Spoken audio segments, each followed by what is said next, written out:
എനിക്ക് മനസ്സിലാവുന്നില്ല, നിങ്ങളൊക്കെ മെന്റാലിറ്റി എന്തുവാ? ഒരു ന്യൂ ഫിലിം ഇറങ്ങി അതിലെ ആക്ട്രസിന്റെ പേരിലെങ്ങാനും തുടങ്ങിയ മാതിരിയാണ് അവളെ സെലിബ്രിറ്റി ആക്കിയിട്ട് അവളുടെ പേരിലെ അക്കൗണ്ട്സും അവളെ ഫോളോ ചെയ്യണതും അവളെ സപ്പോർട്ട് ചെയ്യുന്ന പോലെയല്ലേ ഇത്?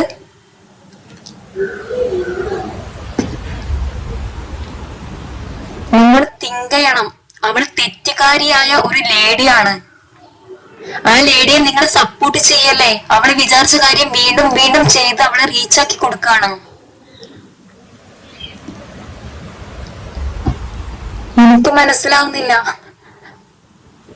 അദ്ദേഹത്തിന്റെ അമ്മന്റെ അച്ഛന്റെ ഒരു തുള്ളി കണ്ണുനീര് മതി അവള് ഇഞ്ചിഞ്ചായി ചാവാന്. മനസ്സമാധാനത്തോടെ ജീവിക്കരുത്, ജീവിക്കാനും നിയമം അനുവദിക്കരുത്. അതിനു വേണ്ടിയായിരിക്കണം നമ്മൾ ഓരോരുത്തരും മുന്നോട്ടുള്ള ഓരോ സ്റ്റെപ്പും. പക്ഷെ ഇതെന്തുവാ?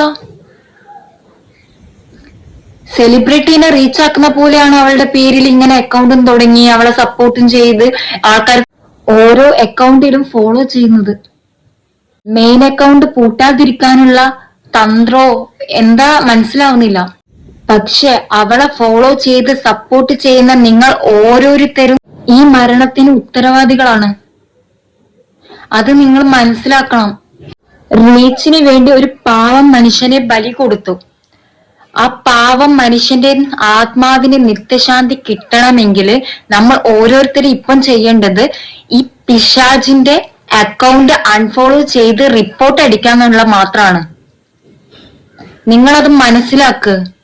അദ്ദേഹം ഒരു കയറില് ജീവൻ ഒടുക്കിയപ്പം അവള് വിചാരിച്ച കാര്യം നല്ല രീതിയിൽ നടന്നു, നല്ല രീതിയിൽ വൈറലായി. അപ്പൊ നമ്മൾ ചെയ്യേണ്ടത് ആ വൈറൽ കൂട്ടിക്കൊടുക്കുകയല്ല, അവളെ വെറുതെ വിടാതിരിക്കാനുള്ള ഓരോ കാര്യങ്ങളാണ്.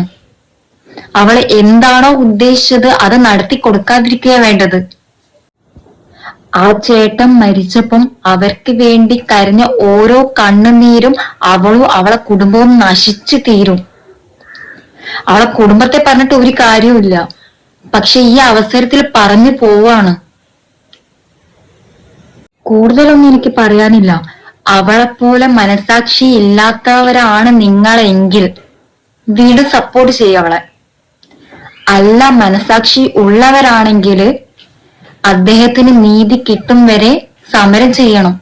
തക്കതായ മറുപടി കൊടുത്ത് അവളെ മാക്സിമം ഈ സമൂഹത്തിൽ നിന്ന് ഒറ്റപ്പെടുത്തണം.